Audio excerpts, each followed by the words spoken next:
Today's topic is for Tips with Trixx. For the first time being titled as Tips with Trixx. Oh, I know it's lit, isn't it? Today's title is, or today's topic rather, is why isn't my opponent scared of my options? Every character obviously has the same frame data as far as this particular character. It's not like someone else's Marth is weaker or stronger than someone else's Marth. That's what I mean by same character. Everybody who plays a certain whatever character has access to the exact same copy of that character. So how come some players can scare people into shield while other players just get run over? For example, I'll say a character like I could say Donkey Kong, or even like Captain Falcon, or even Ganon. Some people they don't care who you are, as far as they don't care about your skill. As if you're playing Ganon, just immediately start doing whatever they want. But how do you get someone to respect Ganon forward tilt, or Ganon's nair, or Ganon's back air? And there's two very simple answers for that. And not necessarily, Ganon is one example, but you can even say a character like, let's go Sheik. Honestly, how do you get someone to respect Sheik? Because Sheik is just, she hits so softly compared to a lot of characters, unless she has crazy combos. So, how do you get someone to respect you and be scared of your options, your forward tilts, your nairs, your grab game, whatever it is?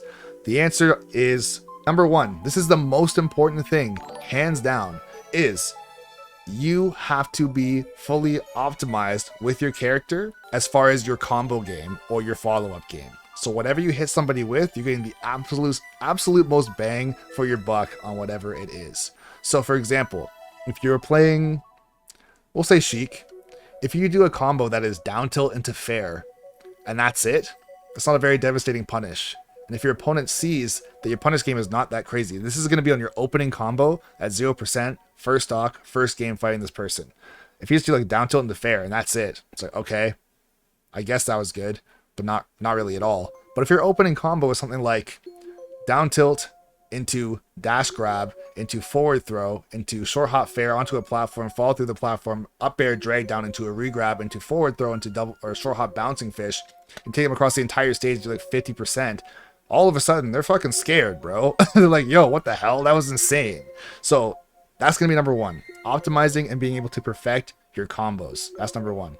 Number two, which honestly I wouldn't even say it's number two as far as importance. I would say it's number two just as far as number two, I guess, like whatever. Number two is having tremendously good timing with whatever you're doing. That will scare somebody into respecting you even more than your combo game, honestly. If your timing is always perfect, or as close to perfect as possible, where someone jumps at you, you just forward tilt them. If they go to grab the ledge, you down smash the ledge and you get a 2-frame 9 times out of 10, right?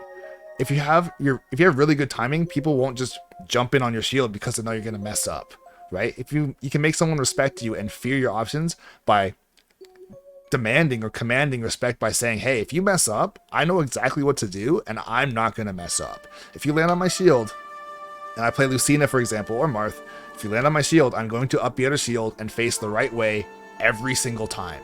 It's a frame 5 option out of shield, and most of what you have, most characters, is not going to be able to land on your shield for free, unless it's like a -2 or -3 move, or has tremendous range where you're nowhere near the character. But if they see, okay, you're about to land on my shield, and I can just do this, I'm just going to hit you, right? Or if you try and jump in on them, and they do a nair perfectly, or if let's say you're at the ledge, every time you're at the ledge and you're trying to get out of a ledge trap situation, if you roll, you get down smashed. If you jump, they hit you with fair every single time. This is the way to make somebody incredibly scared when they actually fight you. And when someone is scared, 2 things happen, or 3 things happen. I guess this is the third part.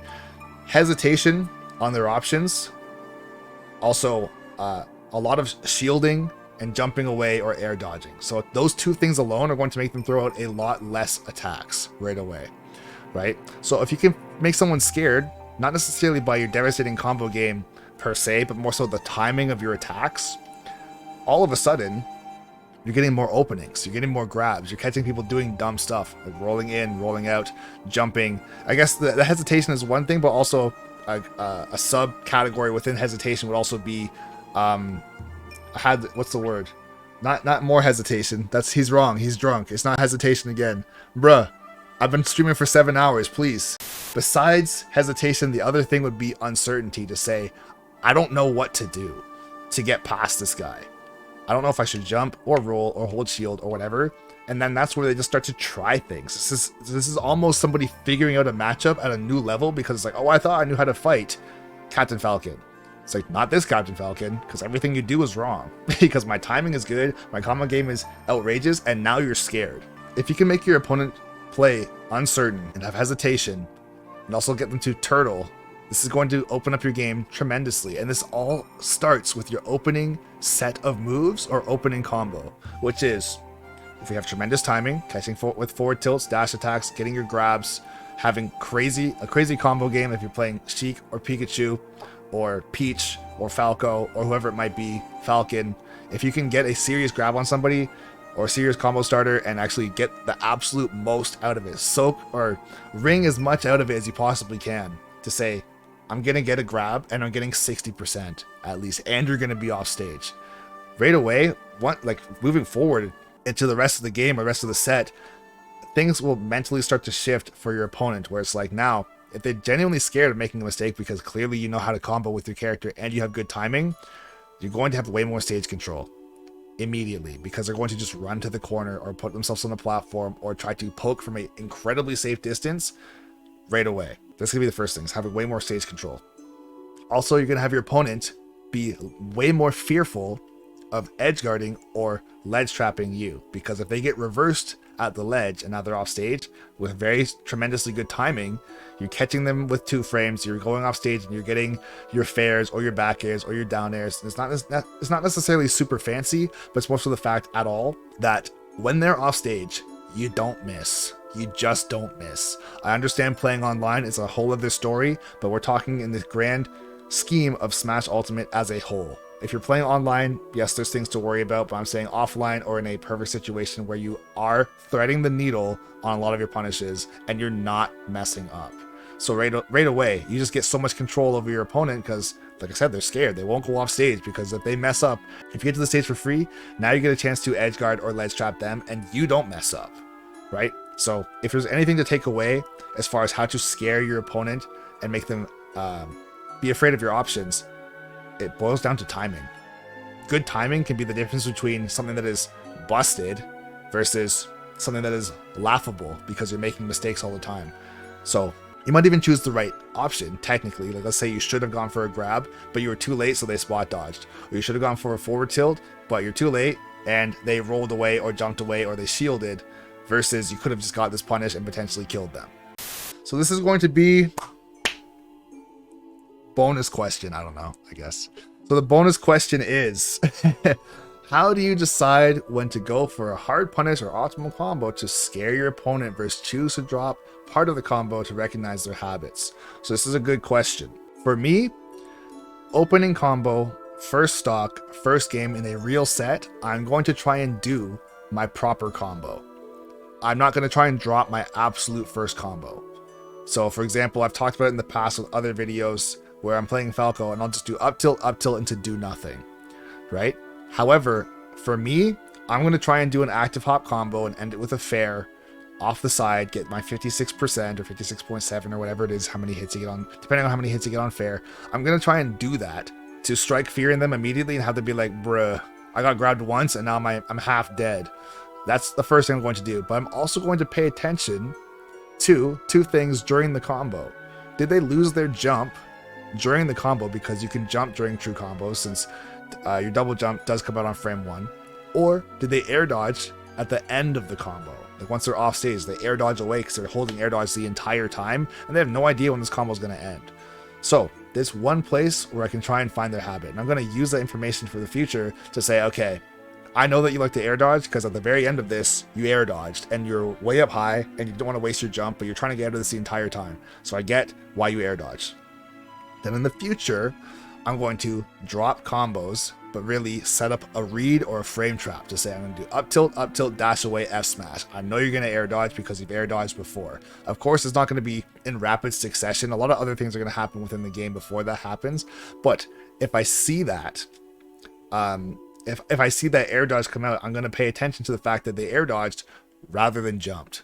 Same thing as far as tech chase situations. If they air dodged away, I'm going to pay attention to the next tech chase situation if I happen to get one and say, okay, so he air dodged away. When he's in the tech chase situation, does he roll away? If he doesn't even touch the ground, does he air dodge away because he wanted to roll away? Like he's just holding away and shield, and no matter what happens, happens. That's another way to see what kind of habit they have across the board. If they air dodge away, but they tech roll in, or they do get up attack all the time, these are other places that you can use, I guess, finding somebody's habits and making them scared to say, okay, based on, let's say if I do a forward tilt with Falco, I knock you down, and if you roll away, I'm going to try and take it into consideration that you're probably going to roll away if you land like mid-stage. But if I put you in the absolute corner, do you still roll away? If I know that if you still roll away and you roll into the corner and you get 0 range off of that, from there on out, I'm going to punish roll away heavily because you don't care that you have nowhere to roll to. You're just doing it. So if that's the case, I'm punishing hard roll away. And I guess there's one other bonus thing too. This doesn't really have to do specifically with that question, but this is a bonus answer, I guess. And that is another way to see if you've made your opponent scared, besides having them turtle and do all this stuff, is running on their shield. And this sounds weird to do, but top players do it all the time. There's a clip of Lade, who is a Pac-Man player. I saw him do this a long time ago. He's running on somebody's shield, back and forth with Pac-Man.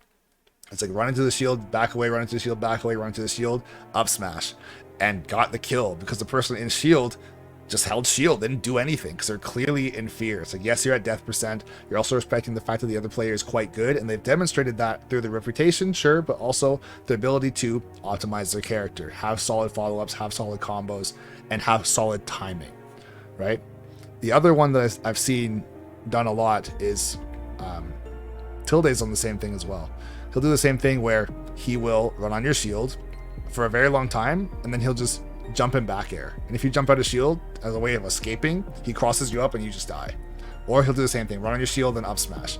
Or on your shield, then short hop down air into back air because he thinks you're going to jump out of shield, or you're going to try and grab. And if you try and get that grab, the down air will catch you, and then you're basically dead because you have no DI.